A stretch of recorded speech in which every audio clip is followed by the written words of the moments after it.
Assalamualaikum warahmatullahi wabarakatuh. Hari ini kita akan melakukan pembelajaran materi ekosistem yang ditujukan untuk anak-anak MAN 1 Pulang Pisau kelas 10 IPA dan IPS.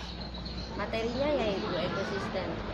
Kita akan membahas dulu, menyimak dan menelaah tentang ekosistem.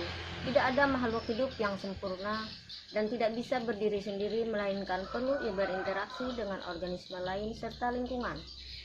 Untuk itu, untuk memenuhi kebutuhan itu, segala potensi yang ada di alam dapat dimanfaatkan untuk memenuhi kebutuhan dan aktivitas hidup. Seperti halnya ibu sekarang duduk di bawah pohon. Apa yang dapat kalian pikirkan kenapa ibu di bawah pohon duduk dan ibu di bawah pohon ini terasa sejuk?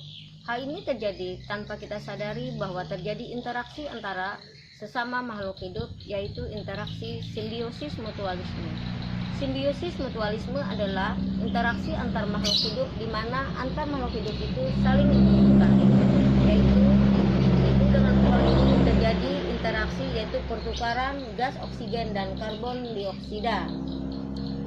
Masyarakat yang bersifat konsumtif, modern, serta boros cenderung akan mempercepat laju berkurangnya sumber daya dan menambah banyaknya sampah di alam, akumulasi dari limbah, sampah, dan menurunkan mutu lingkungan, sehingga mengurangi kemampuan alam untuk menopang kehidupan organisme.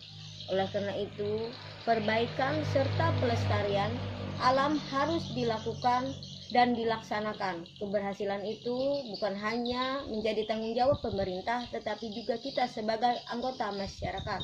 Jadi dapat disimpulkan bahwa ekosistem adalah hubungan timbal balik antara makhluk hidup dengan lingkungannya dalam satu kesatuan.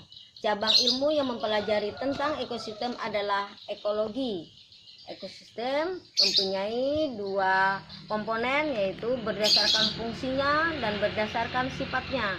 Berdasarkan sifatnya ada komponen biotik dan komponen abiotik, sedangkan berdasarkan fungsinya terdiri atas produsen, konsumen, pengurai, dan detritivor.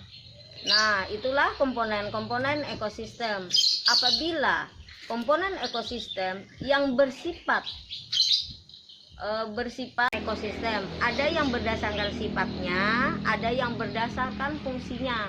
Apabila kedua komponen ekosistem ini bersatu, maka dia akan mengalami interaksi. Mempelajari interaksi ekosistem ini, ada 3 simbiosis yang akan kita pelajari, yaitu simbiosis mutualisme, simbiosis komensalisme, simbiosis parasitisme. Simbiosis parasitisme adalah di mana antar makhluk hidup satu untung satu dirugikan. Komensalisme adalah simbiosis antar makhluk hidup di mana satu untung dan satu tidak dirugikan. Sedangkan simbiosis mutualisme adalah simbiosis di mana terjadi interaksi di mana antar makhluk hidup saling atau sama-sama memerlukan dan tidak ada untung dan tidak ada rugi. Terima kasih. Dan untuk pembelajaran kali ini, Ibu ada pemberian tugas untuk kalian. Silahkan disimak baik-baik. Tugas hari ini mengenai materi ekosistem, kalian disuruh merangkum dan menjelaskan secara singkat dan jelas mengenai seandainya salah satu dari komponen ekosistem ini tidak ada, apa yang terjadi dengan alam kita.